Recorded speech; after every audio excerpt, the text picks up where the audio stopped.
نحمدہ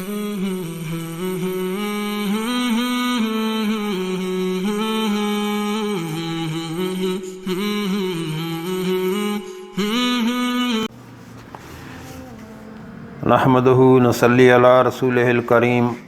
اما بعد فاعوذ باللہ من الشیطان الرجیم بسم اللہ الرحمن الرحیم۔ محترم ناظرین، السلام علیکم ورحمۃ اللہ وبرکاتہ۔ مرادیں پوری کرنے والے اذکار 8 اذکار ہیں، ان کے بارے میں انشاءاللہ بات کریں گے۔ آج لوگ جو ہے وہ مرادیں پوری کرنے کے لیے لوگوں کے پیچھے بھاگتے ہیں، یہ جو بیٹھے ہوئے ہیں ننگ دڑنگ ان کے پیچھے بھاگتے ہیں۔ تو جو ہمارے آقا صلی اللہ علیہ وآلہ وسلم نے دعائیں ہمیں بتلائی ہیں ان کو پڑھیں، ان کے اوپر عمل کریں، اور اللہ ہمیں دنیا اور آخرت میں دونوں میں بھلائی نصیب کرے گا انشاءاللہ۔ تو بجائے ادھر ادھر کے بھاگنے کے ہمیں وہ باتیں وہ کام کرنی چاہیے جو ہمیں ہمارے آقا صلی اللہ علیہ وآلہ وسلم نے بتائے اور ہمیں جو دعائیں سکھلائیں۔ ہمارے نبی کریم صلی اللہ علیہ وآلہ وسلم نے امت کو ایسے اذکار بتلائے ہیں کہ ان کے ذریعے لوگوں کی فریادیں سنی جاتی ہیں، یعنی اللہ تعالیٰ دعائیں قبول کرتا ہے، اللہ تعالیٰ ان کی حاجات پوری فرما دیتے ہیں اور پریشانیاں دور کر دیتے ہیں۔ توفیق الہی سے ایسے ہی 7 اذکار ذیل میں پیش کیے جا رہے ہیں۔ امام احمد اور امام ترمذی نے حضرت سعد رضی اللہ تعالیٰ عنہ سے روایت نقل کی ہے کہ انہوں نے بیان فرمایا، رسول اللہ صلی اللہ علیہ وسلم نے ارشاد فرمایا، مچھلی والے کی دعا، جب انہوں نے مچھلی کے پیٹ سے ان الفاظ سے دعا کی، لا الہ الا انت سبحانک انی کنت من الظالمین، ان کلمات کے ساتھ کوئی مسلمان کبھی بھی کسی چیز کے بارے میں دعا نہیں کرتا مگر اللہ تعالیٰ اس کی فریاد پوری فرما دیتے ہیں کہ جب آپ نے دعا کرنی ہو تو ان کلمات کے پڑھنے کے بعد جو ہے وہ دعا کریں۔ حضرات ائمہ ابو داؤد، ترمذی اور ابن ماجہ نے حضرت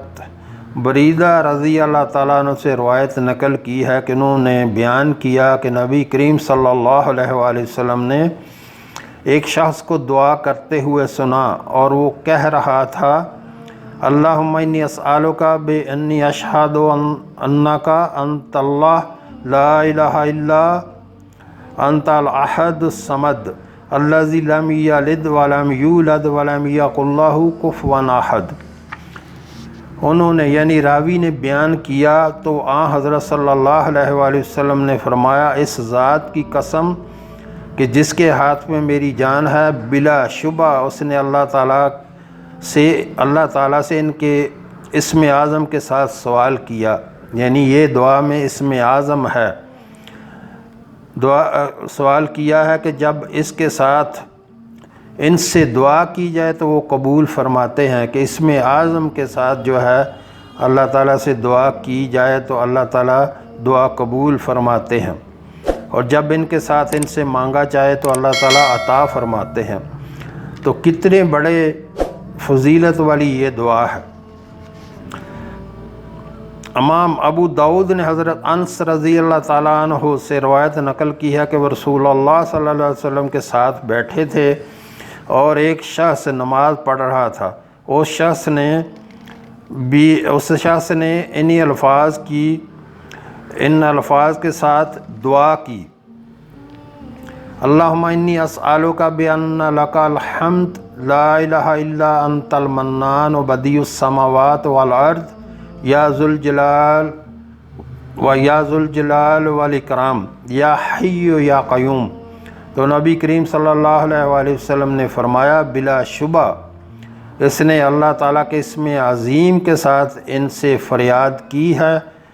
کہ جب اس کے ساتھ ان سے دعا کی جائے تو وہ قبول کرتے ہیں، اور جب اللہ کے ساتھ ان سے سوال کیا جائے تو وہ عطا فرماتے ہیں۔ تو محترم ناظرین، جب آپ دعا کریں تو اللہ کے اسم اعظم جو ہیں ان سے پکارا کریں اس کو، جو اللہ کو بہت پسند ہیں، ان کے ذریعے سے اللہ سے دعا کیا جائے، پہلے ان کو پڑھا جائے پھر دعا کریں۔ امام طبرانی نے حضرت حسن رضی اللہ تعالیٰ عنہ سے روایت نقل کی ہے، انہوں نے بیان کیا کہ حضرت سمرہ بن جندب رضی اللہ تعالیٰ عنہ نے فرمایا، کیا میں تمہیں وہ حدیث نہ بتلاؤں جو میں نے رسول اللہ صلی اللہ علیہ وسلم سے کئی مرتبہ، ابو بکر رضی اللہ تعالیٰ عنہ سے کئی دفعہ اور عمر رضی اللہ تعالیٰ عنہ سے کئی بار سنی ہے؟ میں نے عرض کیا کیوں نہیں؟ تو انہوں نے بیان کیا جو شخص صبح اور شام کے وقت اللہم انت خلقتنی وانت تہدینی وانت تطعمونی وانت تسکنی وانت تمیتنی وانت تحیینی، اور پھر اللہ تعالیٰ سے جو بھی مانگے گا وہ اسے عطا فرمائے گا۔ اس کا مطلب یہ ہے کہ اللہم انت خلقتنی، اللہ اے میرے رب آپ نے مجھے پیدا کیا، آپ نے مجھے ہدایت دی، آپ مجھے کھانے کو دیتے ہیں، آپ مجھے پینے کو دیتے ہیں، اور آپ مجھے موت دیں گے اور آپ مجھے زندہ کریں گے۔ تو ان الفاظ کے ساتھ جس نے دعا کی وہ اللہ تعالیٰ اس سے عطا فرمائیں گے۔ انہوں نے بیان کیا میری عبداللہ بن سلام رضی اللہ تعالیٰ عنہ سے ملاقات ہوئی تو میں نے ان سے کہا، کیا میں آپ کو وہ حدیث نہ بتلاؤں جو میں نے رسول اللہ صلی اللہ علیہ وسلم سے کئی مرتبہ اور ابو بکر رضی اللہ تعالیٰ عنہ سے کئی دفعہ اور حضرت عمر سے کئی بار سنی ہے؟ انہوں نے فرمایا کیوں نہیں؟ تو میں نے ان کے سامنے یہ حدیث بیان کی تو وہ فرمانے لگے، میرے ماں باپ رسول اللہ صلی اللہ علیہ وسلم کے پر قربان ہوں، یہی کلمات اللہ تعالیٰ نے موسیٰ علیہ السلام کو عطا فرمائے تھے، اور انہیں 7 دفعہ پڑھ کر دعا کرتے تو وہ جو چیز اللہ سے طلب کرتے انہیں عطا فرما دیتے۔ امام بخاری نے حضرت انس رضی اللہ تعالیٰ عنہ سے روایت نقل کی ہے کہ میں نبی کریم صلی اللہ علیہ وآلہ وسلم کے ساتھ تھا تو ایک شخص نے دعا کرتے ہوئے کہا، یا بدیع السماوات یا حی یا قیوم انی اسألک۔ تو حضرت صلی اللہ علیہ وسلم نے فرمایا، کیا تمہیں علم ہے کہ اس نے کن کلمات کے ساتھ دعا کی ہے؟ اس ذات کی قسم کہ جس کے ہاتھ میں میری جان ہے، اللہ تعالیٰ نے اس نام کے ساتھ ان سے دعا کی کہ جس کے ساتھ ان سے دعا کی جائے تو وہ قبول فرماتے ہیں۔ یعنی ان کلمات کے ساتھ یہ بندہ دعا کرے تو اللہ قبول فرماتے ہیں، جیسے جیسے میں بتا رہا ہوں۔ نمبر 6، میں جب آپ کو کسی بھی روایت کے بارے میں بتاتا ہوں تو پھر آپ سمجھیں آگے والی دعا شروع ہو گئی۔ امام بخاری حضرت عبادہ بن صامت رضی اللہ تعالیٰ عنہ سے روایت نقل کیا کہ حضرت صلی اللہ علیہ وآلہ وسلم نے فرمایا، جو شخص رات کو بیدار ہو اور کہے، یعنی جو شخص رات کو نیند میں ہے اور بیدار ہو، یعنی اس کی آنکھ کھل جائے تو وہ یہ کہے، لا الہ الا اللہ وحدہ لا شریک لہ لہ الملک ولہ الحمد وہو علی کل شیء قدیر، الحمد للہ وسبحان اللہ ولا الہ الا اللہ واللہ اکبر ولا حول ولا قوت الا باللہ۔ پھر کہے، اے اللہ مجھے معاف فرما دیجئے، یا کوئی اور دعا کرے تو اس کی دعا قبول کی جاتی ہے، اور اگر وہ وضو کرے تو اس کی نماز قبول کی جاتی ہے۔ محترم ناظرین، کہنے کا آسان، آپ کو سمجھانے کا مطلب یہ ہے کہ جب بندہ رات کو کروٹ لیتا ہے یا ویسے بیدار ہو جاتا ہے، اس کی آنکھ کھل جاتی ہے، تو وہ یہ دعا جو ہے پڑھ لے ایک بار تو اللہ تعالیٰ اس کی دعائیں قبول کرتے ہیں۔ اس وقت پھر وہ جو بھی اپنے رب سے مانگے گا، اپنے رب سے جو بھی التجا کرے گا، جو بھی مانگے گا، دنیاوی فائدہ مانگے گا، مغفرت مانگے گا، اپنے گناہوں سے توبہ مانگے گا، تو اللہ تعالیٰ اس کو عطا کریں گے۔ نمبر 7، امام ترمذی نے حضرت انس رضی اللہ تعالیٰ عنہ سے روایت نقل کی ہے کہ حضرت ام سلیم رضی اللہ تعالیٰ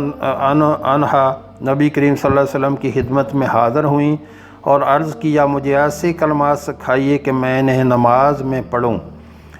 حضرت صلی اللہ علیہ وآلہ وسلم نے فرمایا،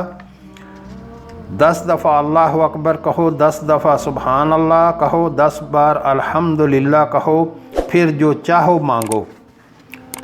یعنی کہ 10 بار آپ سبحان اللہ کہیں، 10 بار الحمدللہ کہیں، 10 بار اللہ اکبر کہیں، اور اس کے بعد اللہ تعالیٰ سے جو چاہو مانگو۔ اللہ تعالیٰ جواب میں فرماتے ہیں ہاں ہاں۔ نمبر 8، امام ضیاء مقدسی نے حضرت انس رضی اللہ تعالیٰ عنہ سے روایت نقل کی ہے، انہوں نے بیان کیا کہ ایک بدو نبی کریم صلی اللہ علیہ وسلم کی خدمت میں حاضر ہوا اور عرض کیا، یا رسول اللہ صلی اللہ علیہ وسلم مجھے خیر کی کوئی بات سکھائیے۔ نبی کریم صلی اللہ علیہ وآلہ وسلم نے اس کا ہاتھ تھام لیا اور فرمایا، تم کہو سبحان اللہ والحمدللہ ولا الہ الا اللہ واللہ اکبر۔ حضرت انس رضی اللہ تعالیٰ نے بیان کیا، بدو نے اپنے ہاتھ پر انہیں شمار کیا، پھر چلا گیا، تھوڑی دیر غور کیا، پھر واپس آیا۔ نبی کریم صلی اللہ علیہ وسلم مسکرائے اور ارشاد فرمایا، بیچارے نے سب کچھ سوچا ہے۔ وہ حاضر ہوا اور عرض کیا، یا رسول اللہ صلی اللہ علیہ وسلم، سبحان اللہ والحمدللہ ولا الہ الا اللہ واللہ اکبر، یہ سب کلمات تو اللہ کے لیے ہیں، میرے لیے کیا ہے؟ نبی کریم صلی اللہ علیہ وسلم نے فرمایا، اے بدو، جب تو سبحان اللہ کہتا ہے تو اللہ تعالیٰ فرماتے ہیں تو نے سچ کہا، اور جب تو الحمدللہ کہتا ہے تو اللہ تعالیٰ فرماتے ہیں تو نے سچ کہا، اور جب تو لا الہ الا اللہ کہتا ہے تو اللہ تعالیٰ فرماتے ہیں تو نے سچ کہا، اور جب تو اللہ اکبر کہتا ہے تو اللہ فرماتے ہیں تو نے سچ کہا، جب تو اللہ مغفر لی کہتا ہے تو اللہ تعالیٰ فرماتے ہیں میں نے تجھے معاف کر دیا، اور جب تو اللہم ارحمنی کہتا ہے تو اللہ تعالیٰ فرماتے ہیں میں نے کر دیا، یعنی میں نے رحم کر دیا، اور جب تو اللہم ارزقنی کہتا ہے تو اللہ تعالیٰ فرماتے ہیں میں نے کر دیا، یعنی رزق عطا کر دیا۔ انہوں نے حضرت انس رضی اللہ تعالیٰ سے بیان کیا، بدو نے اپنے ہاتھ پر 7 باتیں لگائیں اور پھر چلا گیا۔ تو کتنی بڑی فضیلت ہے محترم ناظرین، کتنی بڑی فضیلت ہے، سبحان اللہ والحمدللہ ولا الہ الا اللہ واللہ اکبر، بہت بڑی فضیلت ہے اس کی، ہر وقت زبان سے کہتے رہا کریں۔ اس کے بارے میں نے یہ بھی پڑھا ہے، جب رسول اللہ صلی اللہ علیہ وسلم معراج پر تشریف لے گئے تو وہاں پہ ملاقات ہوئی حضرت ابراہیم علیہ السلام سے، جو بڑے نبیوں میں شمار ہوتے ہیں، بڑے جلیل القدر نبی ہیں۔ تو انہوں نے رسول اللہ صلی اللہ علیہ وسلم سے کہا کہ رسول اللہ صلی اللہ علیہ وسلم سے فرمایا کہ اپنی امت کو میرا سلام کہنا، یہ بہت بڑی جو ہے وہ سعادت ہے کہ ہمارے جو ہے ابراہیم علیہ السلام نے ہمیں سلام بھیجا اور کہا کہ جنت جو ہے بہت زرخیز مٹی ہے اس کی، یہاں کا پانی بھی بہت اچھا ہے، تو اپنی امت کو کہنا کہ یہاں خوب اپنے لیے درخت لگائیں۔ تو اس کے بارے میں یہ ہے کہ جو بندہ ایک بار سبحان اللہ والحمدللہ ولا الہ الا اللہ واللہ اکبر پڑھتا ہے تو اس کے لیے اللہ تعالیٰ جنت میں ایک درخت لگاتے ہیں کہ جس کے نیچے 50 سال جو ہے عربی نسل کا گھوڑا دوڑتا رہے تو پھر بھی اس کا سایہ ختم نہ ہو۔ تو محترم ناظرین، کتنی اچھی بات ہو، کتنا اچھا ہو اگر ہم رات کو سونے سے پہلے اپنے لیے 100 کم از کم درخت لگا کے جنت میں جو ہے وہ سوئیں، یعنی 100 بار جو ہے سبحان اللہ والحمدللہ ولا الہ الا اللہ واللہ اکبر پڑھ کے سوئیں تو ہمارے لیے جنت میں 100 درخت لگ جائے گا۔ تاکہ جنت میں پھر ہم باغات کے مالک ہوں، اتنے ہمارے باغات ہوں۔ یہاں دنیا میں جو ہے آپ لگائیں بھی باغات تو ان کو لگانے میں ٹائم لگتا ہے، پھر پانی دینا ہے، پھر اس کی حفاظت کرنی ہے، پھر جب تک وہ تیار ہو سکتا ہے ویسے ہی ہمیں موت آ جائے۔ تو جب اللہ تعالیٰ ہمارے لیے روزانہ ایک بار پڑھنے پہ ایک درخت لگا دیتا ہے، تو کم سے کم 100 بار جو ہے وہ پڑھیں اور 100 بار اپنے لیے درخت لگائیں، جنت میں باغات کے مالک بنیں، تاکہ جب ہم وہاں پہنچے تو ہمارے باغات میں شمار ہی کوئی نہ ہو، اتنے ہمارے پاس باغات ہوں۔ تو کم سے کم جو ہے 100 بار جو ہے یہ ان کلمات کو رات کو پڑھ کے سوئیں۔ سبحان اللہ والحمد للہ ولا الہ الا اللہ واللہ اکبر، اتنا سا بس پڑھنا ہے۔ اللہ ہمیں پڑھنے کی توفیق عطا فرمائے، خود بھی پڑھیں اور اپنے گھر والوں کو بھی اس کی تلقین کریں، اور جو ہم نے پڑھا، جو ہم نے سنا، اللہ ہمیں اس پر عمل کی توفیق عطا فرمائے۔ وآخر دعوانا الحمد للہ رب العالمین۔